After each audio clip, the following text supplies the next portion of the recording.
Rightfully so. They were cheering their butts off, and when I missed it, I think I was as surprised as a lot of people in the arena. Did the Dallas Mavericks just topple the best team in the league, the Denver Nuggets? How did they do it? Three key players who turned the tide in this epic game. First up, let's talk about Kyrie Irving. He's the one who sealed the deal with that incredible game-winning shot. But he wasn't the only standout player on the Mavericks. Let's explore who else stepped up to make this victory possible. Watch this move by Kyrie Irving. He gets a pass from PJ Washington, dodges around for a better position, and switches onto a slower defender. Then he dashes straight to the hoop and pulls off one of the most amazing left-handed shots you'll ever see. The commentators and the crowd go wild. But let's not forget, Kyrie's game is about way more than just this one shot. In this game against the Nuggets, he showed his true skills. Kyrie's known for his fancy dribbling and making incredible layups, but there's so much more to him than that. Let's talk about Kyrie Irving's amazing playmaking skills. He's been racking up multiple games with 10 or more assists this season. And what's really impressive is how he helps out his younger teammates on the Mavericks squad. Kyrie sees his teammates struggling to bring the ball up the court, so he swoops in to steal it from the opponent. Then, as Kyrie's racing down the court for a layup, he spots Derrick Jones Jr. all alone and tosses up a perfect lob pass for an epic dunk. That's pure teamwork right there.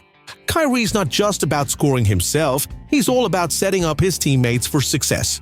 And let's not forget, he's got one of the best basketball brains out there in the NBA. Kyrie Irving knows how to get everyone involved in the game, especially the big guys. In this game, he made sure the centers were getting plenty of action. Check out this play. Derek Lively has the ball at the top of the key. Tim Hardaway sets a screen for Kyrie, who moves to get the ball. But then, both Nikola Jokic and Watson double-team Kyrie, leaving a big gap in the defense. That opens up an easy pass for a wide-open dunk. When the Mavericks beat the Denver Nuggets, it was all about smart plays. Either they'd double-team Kyrie Irving or they'd use the fast center, Derek Lively, to make a game-changing move. Let's look at this play. Kyrie gets a screen from Lively and sees that Lively has a smaller player, Reggie Jackson, guarding him. Instead of passing to Lively right away like some players might, Kyrie takes his time. He uses another screen from Tim Hardaway to create a 1v2 situation. When Reggie Jackson focuses on Kyrie, Kyrie throws an easy lob to Lively for the score. These screens work so well with Kyrie because of his amazing ball handling skills, speed, and smart decision-making. Check out this awesome play. Kyrie gets a simple screen from Derek Lively and boom, he nails a sweet mid-range shot like it's no big deal. But let's rewind a bit. Before Kyrie even takes the shot, notice how much attention he draws from the defense. His offensive skills are so top-notch that he opens up lanes for teammates like Derek Lively to make easy cuts to the basket, or for players to get wide-open shots from the right corner. If you want to win championships, you need players like Kyrie who not only score points themselves, but also set up their teammates for success. Guys like Derek Lively and Daniel Gaffer are perfect examples, and that game against the Nuggets, it's just a taste of what's to come. Let's talk playoffs. Remember when Kyrie Irving hit that amazing shot for the Cavaliers against the Warriors? Well, we have a feeling he's got that same fire burning again. Come playoff time, Kyrie's going to be on another level, and that's going to be tough for any team facing him. Now, onto the second standout player for the Mavericks, Luka Doncic. He's been on fire lately, being the first player ever to score 30 or more points in 6 straight games, while also grabbing double-digit rebounds and assists. It's crazy! People might say he moves slow on the court, but we don't buy it. Luka's got his own unique style, and it's clearly working for him. Luka Doncic's game is about more than just speed. It's all about his smarts and patience. Let's break it down. Luka has the ball at the top of the key, and he could have taken a three-pointer, but he sees a better opportunity. He passes to PJ Washington and cuts to an open spot on the court. Then instead of going for the lob pass to Daniel Gafford like the defense expects, Luka fakes it and goes for an easy layup. See, Luka's game is all about keeping the defense guessing. He's so good at using pump fakes and hesitations to create openings. It's like he's playing a game of chess out there, always thinking ahead. Check out Luka Doncic's slick move here. With just 4 seconds left in the quarter, Luka grabs the ball at the top of the key and pretends like he's going to shoot.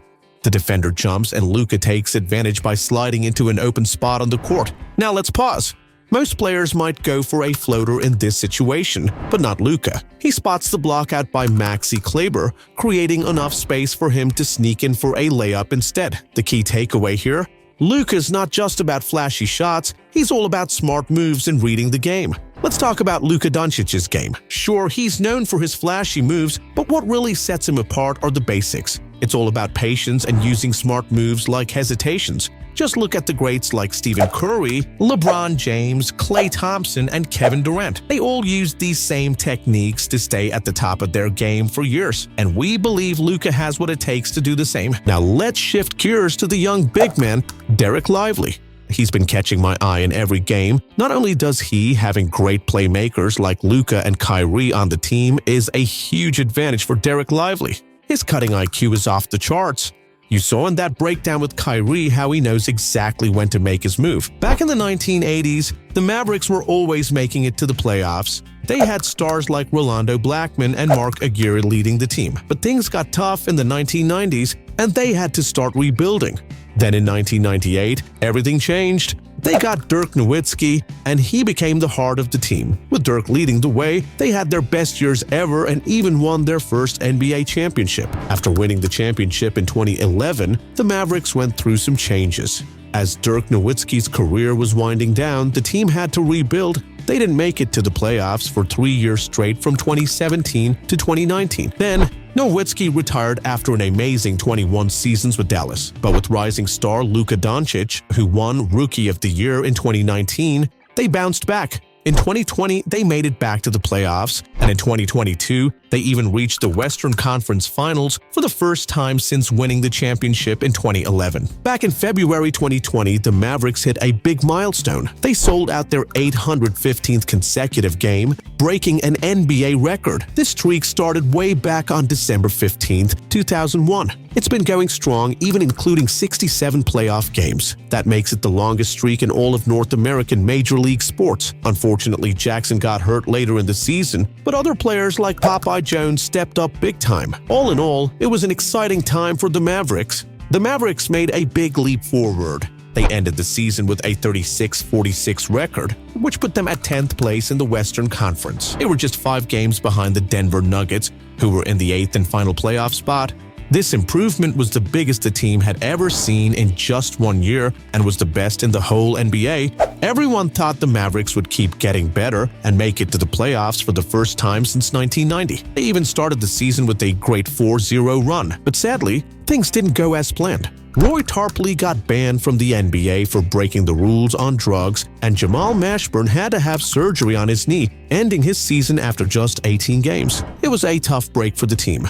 During the season, Jason Kidd and Jim Jackson had some disagreements, but they still showed their star power. Jackson was the team's top scorer, averaging 19.6 points per game and making 121 three-pointers. He was also the only Maverick to start all 82 games. Kidd had a standout season too. He was the first Maverick ever to be chosen as a starter in the NBA All-Star Game. He ranked 2nd in the league for assists and 4th for steals, while also scoring an average of 16.6 points per game. Another player who stepped up big time was George McLeod. Do share your thoughts in the comments below. Also, don't forget to hit the like and subscribe button before you go.